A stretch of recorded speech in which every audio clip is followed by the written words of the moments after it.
Narito na ang mahalagang balita mula sa PNA Headlines. Nananawagan si Pangulong Ferdinand R. Marcos Jr. sa mga bagong pulis na ipamalas ang presensya ng batas at serbisyong publikong inaasahan mula sa kapulisan. Sa kanyang talumpati sa graduation ng Philippine National Police Academy Sinaglawin Class of 2025, ipinaaalala niya sa mga kadete na gampanan ng kanilang tungkulin ng may katapangan at integridad. Binigyang diin niya ang kahalagan ng pag-aalala sa kanilang sinumpaang tungkulin sa gitna ng mga sitwasyong susubok sa kanilang mga prinsipyo. Ibinilin din ng Pangulo sa mga bagong pulis na maging presensyang maaasahan ng kanilang mga komunidad. Kumpiyansa ang Pangulo na maiaakay ng bagong henerasyon ng mga pulis ang PNP patungo sa mithiin ng karangalan at profesionalismo.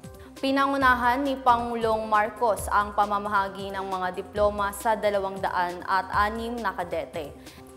Iginawad kay Valedictorian Mark Joseph Bito, Tubong Gloria Oriental Mindoro ang Presidential Kampilan Award at Journalism Kampilan Award, gayon din ang parangal para sa Best in Forensic Science and Best in General Education.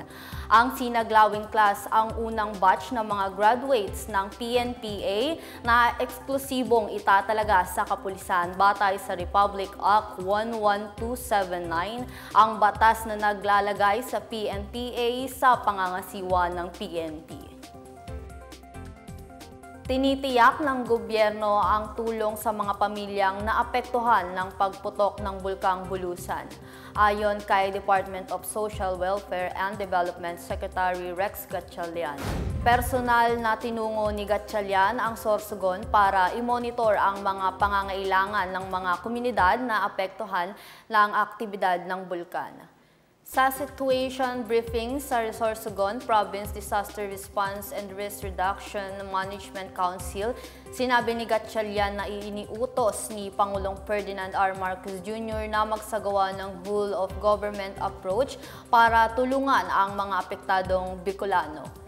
Sinabi niya kina Governor Edwin Hamor at sa mga lokal na opisyal na makakapagpadala ang DSWD ng sapat na family food packs at relief items sa lahat ng residenteng naapektuhan ng pagputok ng Bulkang Bulusan.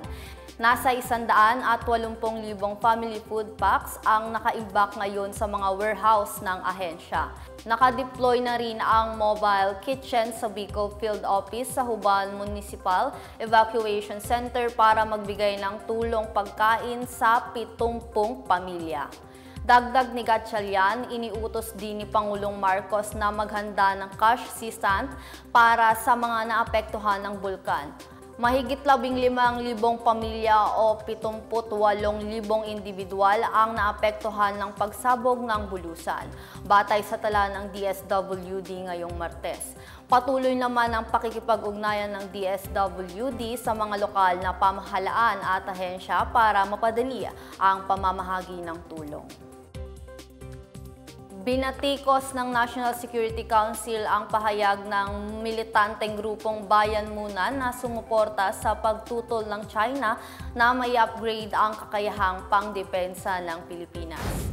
Kamakailan lang ay sinabi ni Bayan Muna Executive Vice President Carlos Zarate na ang pagkuha ng gobyerno ng BrahMos cruise missile system mula sa India ay mauuwi sa hidwaan at paramihan ng armas sa rehiyon. Ayon kay NSC Assistant Director General Jonathan Malaya, ganito ang mismong katwiran ng China sa pagkontra nito sa paglalagay ng Typhoon missile system ng Estados Unidos. Sinabi niyang inuulit ng Bayan Muna ang pahayag ni Chinese Foreign Minister spokesperson Mao Ning nang akusahan niya ang Pilipinas na nagiging pasimuno ang tensyon dahil sa pag-alma ng bansa sa panggigipit ng China. Aniya, tila sinabi ng Bayan Muna na magtanggal ng armas at isuko ang karapatang magtanggol ng sarili sa gitna ng panggigipit ng China sa West Philippine Sea.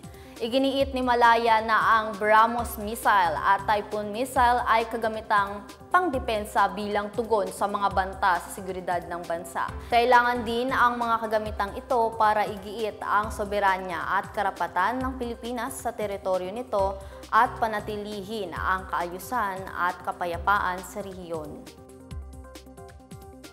Pumirma ang Pilipinas at United Arab Emirates ng Bilateral Security Agreement para paigtingin ang pagtutulungan sa pagpapatupad ng batas at pagpapanatili ng kaligtasan.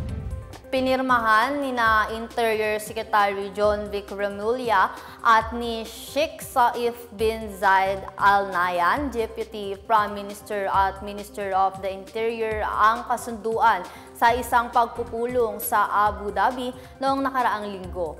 Layunin ng kasunduan na palakasin ang pagtutulungan na sugpuin ang mga transnational crime at magkaroon ng wastong palitan ng kaalaman at kakayahan sa pagpapanatili ng kaayusan at kaligtasan ng pampubliko. Ayon sa Department of Interior and Local Government, ang kasunduang ito ay sumasalamin sa layuning magkaroon ng kapayapaan, kaunlaran at kaayusan ng patas at walang panghihimasok batay sa pandaigdigang batas. Napag-usapan din ng naturang pulong ang oportunidad na magtulungan sa pagpapaunlad ng digital technology, urban governance at iba pang issue.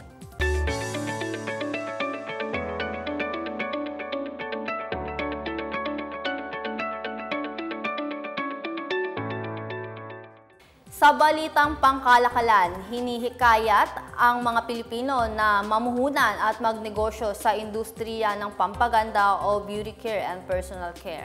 Ito ay matapos makitaan ang sektor ng potensyal na lumago ng 6% taon-taon. Sa tala ng market research company na iMark Group, umabot sa $3.7 billion ang kita ng mga industriya ng pampaganda noong 2024. Paniniwala ni Rong Pek Rose Chitanwat, Country General Manager ng Informa Markets, Philippines, pwedeng umabot ang lokal na sektor sa $11 billion sa mga darating na taon.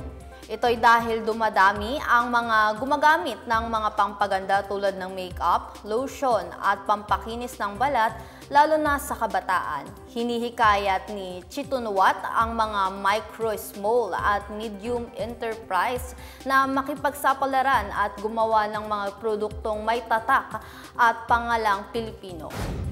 Samantala, nagsampa ang Bureau of Internal Revenue ng kasong tax evasion laban sa ilang illegal umanong negosyong vape.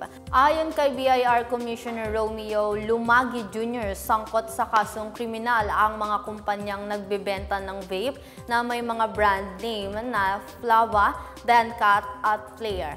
Sa isinampang reklamo ng BIR, aabot sa 8.7 billion pesos ang halaga ng buwis na hindi nabayaran ng mga naturang kumpanya. Babala ni Lumagi, sinumang illegal na nagbebenta ng mga produktong vape ay makukulong. Hinimok niya ang publiko na i-report ang pagbebenta ng anumang illegal na produkto. At yan ang pinakabago at pinakamahalagang balita sa mga oras na ito, hatid sa inyo ng PNA Headlines. Para sa iba pang mga balita at impormasyon, bisitahin lamang aming webpage, pna.gov.ph o aming Facebook at X account na Philippine News Agency. Ipinapalabas din ang PNA Headlines sa Facebook page ng serbisyo. Mapapanood din ang PNA Headlines sa pamamagitan ng links sa website ng News and Information Bureau sa ilalim ng PNA News at sa YouTube account ng Philippine News Agency. Ako si Arbia Baracoso. Ito ang PNA Headlines, naghahatid ng mga balitang nagbubuklod sa bagong Pilipinas.